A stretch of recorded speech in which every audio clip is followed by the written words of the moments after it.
and good day. My name is Jürgen Steinmetz from eTurboNews, and this is a breaking news update. For more news updates and shows, please go to youtube.com/travel news group. youtube.com/travel news group. Here's our update. Dominican tourism recovery false? Simpson's paradox looks at the truth. The impact of the pandemic on tourism worldwide and consequently on the world economy has been tremendous. The contribution of tourism to the global gross world product in 2024.7 trillion was about half that of 2019. In a recent paper, the Director General in charge of the United Nations Conference on Trade and Development, UNCTAD, estimates that in the most optimistic scenario, at the end of the year, we will be 60% below 2019. With tourism being an important component of the global economy, recovery in all countries is crucial. Recently, the Dominican Ministry of Tourism has presented data indicating the sector is having a remarkable recovery. While the data is correct, the interpretation may leave one questioning the indication of such recovery. Recovery is a goal of all countries, since tourism is a crucial component of the global economy, but particularly of those having tourism as an important component of the economy. In the last few weeks, Dominican Ministry of Tourism has presented data that would prove a frank and remarkable recovery of Dominican incoming tourism. Data are correct, but their interpretation requires an analysis that puts in evidence lights and shadows of this recovery, based on global data that aggregate partial data of different characteristics. For 50 years, an effect has been studied which in fact had been noticed more than a century ago, the Simpson's paradox. Fallacious conclusions may be reached when statistics amalgamate non-homogeneous data. Without entering in details of this mathematical theory, we observe that it allows to understand some limits of the data interpretation by the Dominican Ministry of Tourism, data, whose veracity, we reiterate to avoid misunderstandings, is not questioned. The importance of understanding these limits needs no justification in a country where, in 2019, by way of foreign exchange earnings, tourism contributed 8.4% to GDP, representing 36.4% of exports of goods and services. Moreover, tourism, notwithstanding a 13% bending compared to 2018, contributed in 2019 to almost 30% of foreign direct investment. For these reasons, a careful verification of the statement that in the Dominican Republic, the tourism sector is leaving behind it the crisis caused by the COVID-19 pandemic is fundamental for the country's public policies, as well as to guide the microeconomic decisions of the sector's operators. Let us recall the main data cited by the ministry. Non-resident arrivals by air, in August this year, represent 96% of those in 2019, a trend more than confirmed by what happened in the first half of September. This trend is confirmed by the monthly analysis of the recovery of this indicator since the recovery, compared to 2019, has been growing from 34% in January-February to around 50% in March-April, to almost 80% in May-June and 95% in July-August.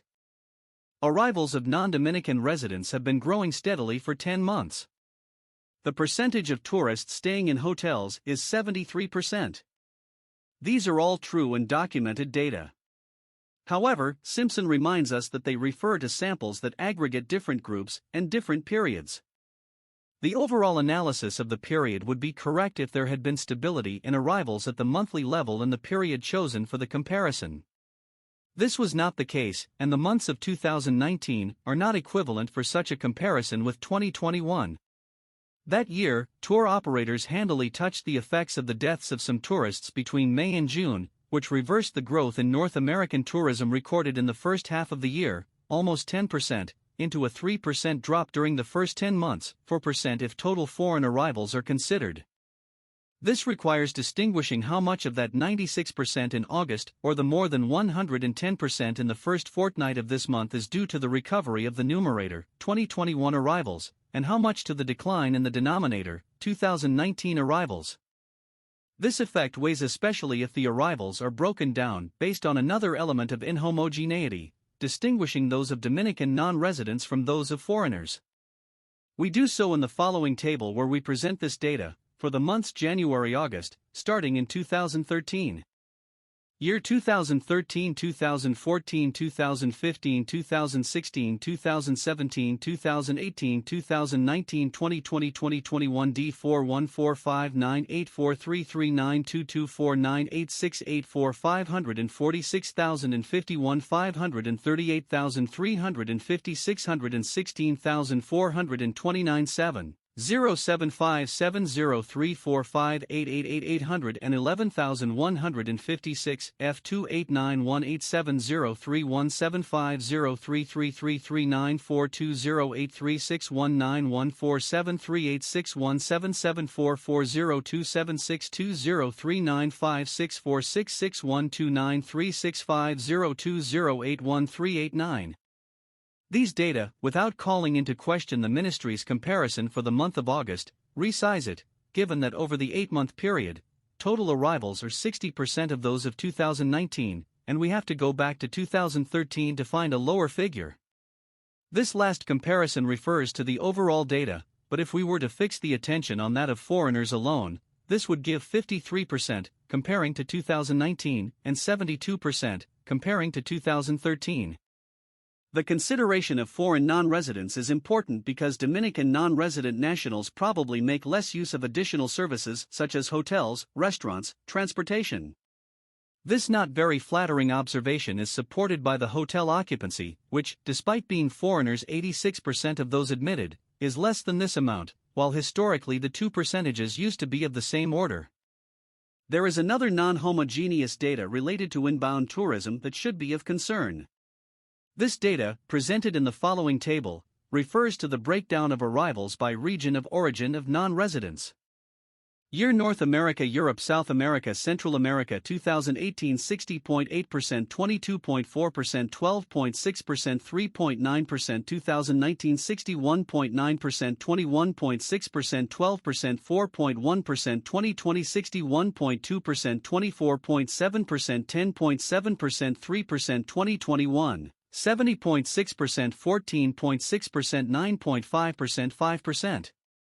The most relevant data for our reflections are the growth of North American tourism accompanied by the decline of that from Europe. If this data is considered together with that related to nationality, whose indirect effect we have commented on, it seems that the negative impact of the decrease in European tourism can hardly be compensated by the increase in North American tourism.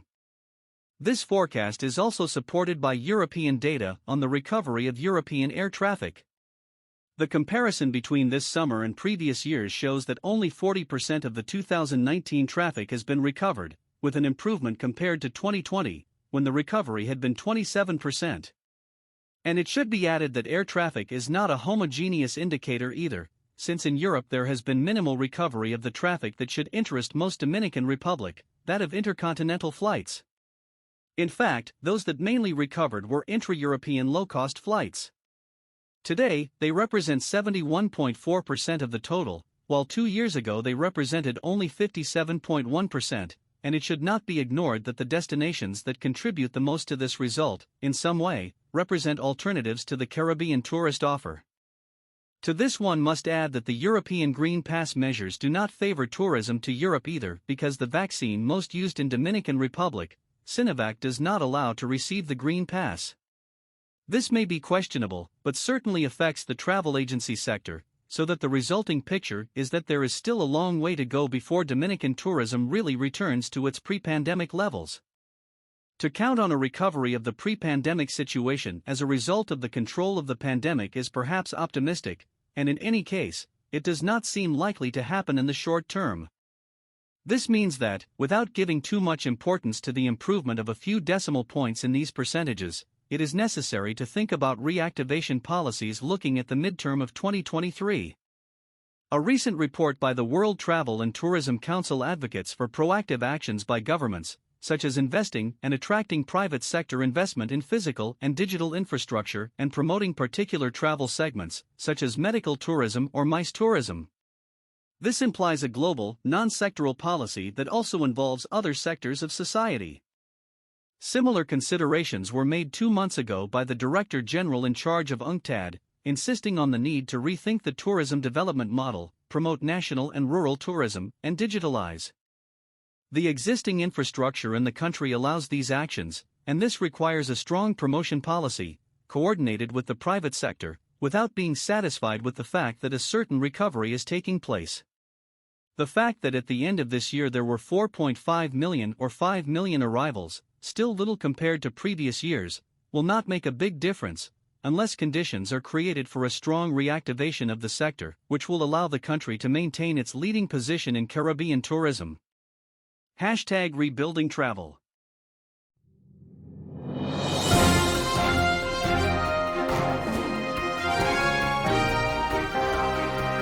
Thank you for listening to our news update. There's more on youtube.com/travel news group, or you can read us, of course, in going to our news portal at eTurboNews.com or travelnews.online.